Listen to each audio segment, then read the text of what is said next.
आस्था के महाकुंभ में लोग प्रयागराज में डुबकी लगाने के लिए आ रहे हैं। ऐसे में सबसे बड़ी बात होती है जब किसी भी धर्म गुरु को महामंडलेश्वर का पद दिया जाता है।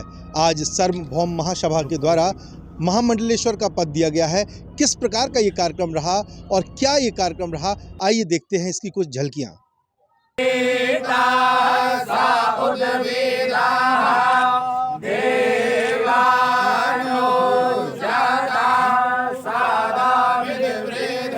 महाकुंभ के शाही स्नान पर्व पर संगम नगरी में सार्वभौम सनातन धर्म महासभा द्वारा भव्य पट्टाभिषेक कार्यक्रम का आयोजन किया गया। इस कार्यक्रम में जयपुर राजस्थान के संत विश्वशरण दास जी महाराज को उनकी योग्यता और धर्म प्रचार के प्रति समर्पण को देखते हुए उन्हें धर्म दंड देकर महामंडलेश्वर की उपाधि से सम्मानित किया गया। महासभा के परमाध्यक्ष पंडित उदय मिश्रा ने विविध रूप से गंगा जल, दुग्ध जल, मधु, घृत और पुष्पाभिषेक के साथ उनका अभिषेक संपन्न किया। इस शुभ अवसर पर किन्नर अखाड़ा की महामंडलेश्वर पुष्पा माई, जगत गुरु गोपेश्वर चैतन्य जी महाराज, महामंडलेश्वर कृष्णानंद जी महाराज और अन्य विशिष्ट संतों ने उन्हें प्रमाण पत्र आशीर्वाद देकर शुभकामनाएं दी। महामंडलेश्वर बनने के बाद उनके शिष्य मंडल ने ढोल नगाड़ों के साथ उत्साहपूर्वक अपनी खुशी व्यक्त की। पंडित उदय मिश्रा ने कहा कि यह नियुक्ति धर्म और समाज सेवा के कई क्षेत्रों में नई ऊर्जा और प्रेरणा लाने का कार्य करेगी। इस अवसर पर सार्वभौम सनातन धर्म महासभा के राष्ट्रीय उपाध्यक्ष दिनेश मिश्रा, भानु मिश्रा, योगेंद्र दधीची समेत बड़ी संख्या में श्रद्धालु उपस्थित रहे। हम धर्म नगरी प्रयागराज में हैं, जहां पर विभिन्न प्रकार के धार्मिक आयोजन हो रहे हैं। ऐसे में एक बड़ा आयोजन होता है जब एक धर्म गुरु महामंडलेश्वर की उपाधि धारण करते हैं। ऐसे ही महामंडलेश्वर हमारे साथ में हैं। स्वामी जी, सार्वभौम महासभा से आपको महामंडलेश्वर बनाया गया है, किस तरीके का धर्म आगे ले जाएंगे, किस तरीके का प्रचार रहेगा?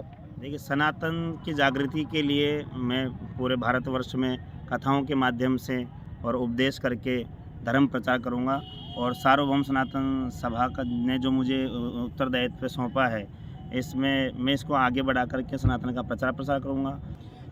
महाराज जी, सबसे बड़ी बात यह है कि योगी जी, जैसा आपने बताया कि योगी जी, मोदी जी, लेकिन विभिन्न कई सालों में यहाँ आपने देखे होंगे ऐसे आयोजन कुंभ के, लेकिन जो इस बार महाकुंभ का आयोजन है वो कितना अद्भुत है, कितना अलग है सबसे, और क्या खास है इसमें, कैसे लोगों को? अद्भुत तो इसलिए है क्योंकि ये कुंभ नहीं, इस बार महाकुंभ है और फिर यहाँ पर योगी जी की सरकार है। तो योगी जी तो साधु हैं, संत हैं, तो इस वजह से दिव्य यह है यहाँ पर कुंभ का आयोजन हो रहा है। और खूब सनातनी, और धीरे धीरे जब से मोदी जी हमारी सरकार में आए हैं और योगी जी जब से हमारे यहाँ सरकार में आए हैं, तब से युवाओं में, यूथ में इतना सनातन का प्रचार हो रहा है। पहले तो वृद्ध लोग ही कुंभ में आते थे, कल्पवास करते थे, एक महीना, या साधु संत आते थे। लेकिन इस समय पर हमारे यूथ में इतना जागृति है कि आप अगर बाहर निकल करके देखेंगे तो वयोवृद्ध लोगों से ज़्यादा आपको यूथ कुंभ में डुबकी लगाते हुए नजर आएगा। और खूब लहर धर्म की और खूब सनातन की लहर इस समय पर पूरे भारतवर्ष में है। और इस कुंभ का तो इतना प्रचार प्रसार हो रहा है, खूब लोग इसका उत्साह से आनंद ले रहे हैं। महाराज कहते हैं, देव दनुज किन्नर नर श्रेणी, सादर मज्जहि सकल त्रिवेणी। तुलसीदास जी ने तो यहाँ तक लिख दिया है कि इसमें देवता भी आते हैं और दनुज माने राक्षस भी आते हैं, किन्नर भी आते हैं, और समस्त किन्नर नर श्रेणी, यक्ष गंधर्व नाग किन्नर, समस्त देवता इसमें आकर के इस पवित्र तीर्थ को प्रणाम करते हैं, इसका सेवन करते हैं, संगम में स्नान करते हैं। आपने सार्वभौम सनातन धर्म महासभा के विषय में मुझसे पूछना चाहा है। श्री ब्रह्मलीन शंकराचार्य इंद्रप्रस्थ पीठाधीश्वर जगत गुरु शंकराचार्य स्वामी प्रभानंद सरस्वती जी महाराज के द्वारा संस्थापित ये सार्वभौम सनातन धर्म महासभा विगत 40 वर्ष से सनातन धर्म के लिए अनवरत कार्य कर रही है।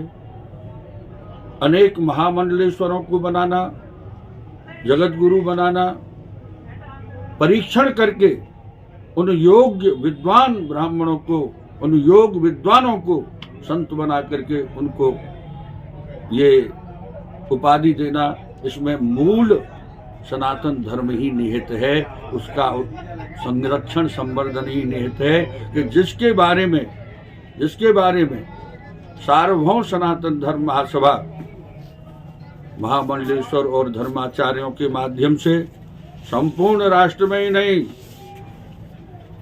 पूरे विश्व में सनातन धर्म के उत्थान के लिए, संरक्षण संवर्धन के लिए कार्य कर रही है।